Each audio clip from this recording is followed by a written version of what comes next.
Now, look, the French President Emmanuel Macron, I've got to say he's shown what a real loser he really is. His car was blocked in New York by traffic because of the United Nations. And so his first initial response was to get on the phone immediately and call Donald Trump for help. Have a look. How are you?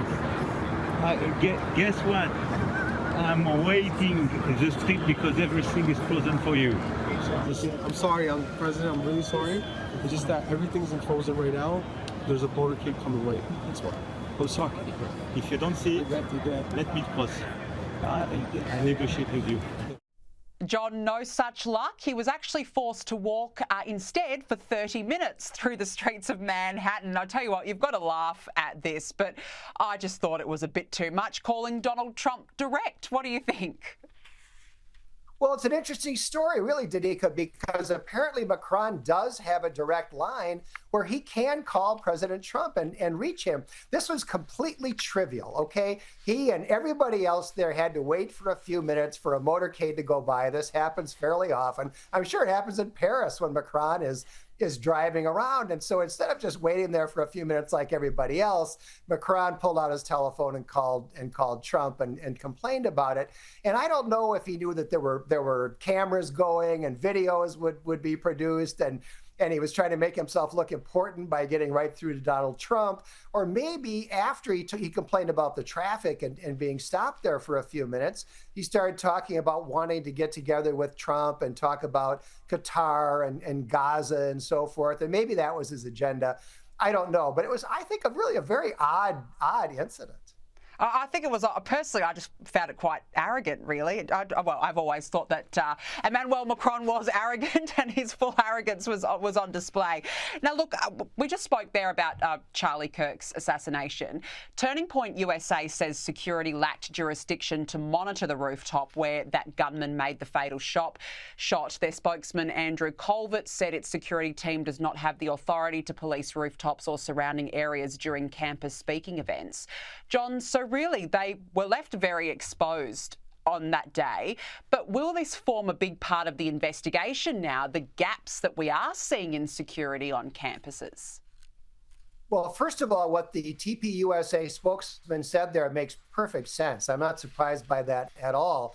Rooftop security is very tough unless you're willing to close down the entire campus. This murderer was about, I think, 200 yards away, and there's a lot of buildings within 200 yards of where this incident happened. And so unless you're willing to actually shut down the campus, securing all of those rooftops is difficult. And we saw in Butler, Pennsylvania, the Secret Service was not able to secure the rooftop, and the guy very nearly succeeded in assassinating President Trump. So what we're really seeing here, Danica, is a level of threat at a university that universities have never contemplated before.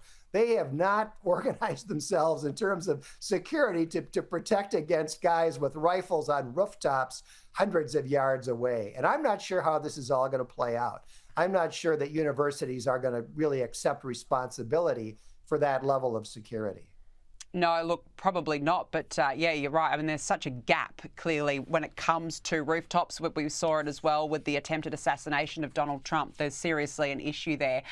Let's move on, because this is hilarious, I've got to say. The White House has unveiled a presidential walk of fame outside the West Wing, and Joe Biden's portrait has been replaced with an image of an auto pen, a device previously used by the Commander-in-Chief to sign important orders, including all those pardons.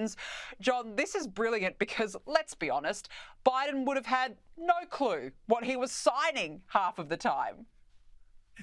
You know, Danica, I believe this began as a meme. I think somebody created a meme that showed these presidential portraits with Joe Biden's being an auto pen. And I think Trump or somebody in the White House saw that meme and said, great idea, let's do it. And they've actually put up that picture of President Joe Biden as the auto pen. And the serious point here is that everybody in America now understands that Joe Biden, at least during the latter part of his administration, I think throughout his administration, really had no idea what he was doing. And somebody was making decisions in the White House, but it wasn't Joe Biden. This is a major scandal, and it's one that the Democrats have tried to just move on from. you know, they lost the election in 2024. Biden is done. It's all over. But I think we really need to learn more about what the heck was going on in that administration when Joe Biden was pretending to be the president.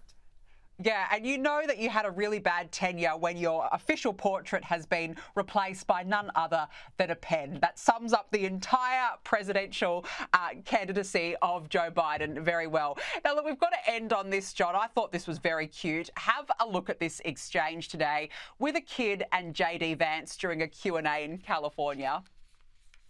What's your name? Henry. Henry. It's good to meet you, Henry. Ask your question, please. I skipped school today. I was wondering if I could get a picture with you.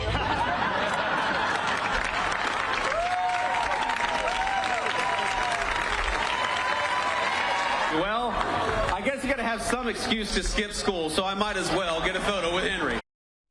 I thought that was really sweet, John. He's got presidential vibes, I've got to say.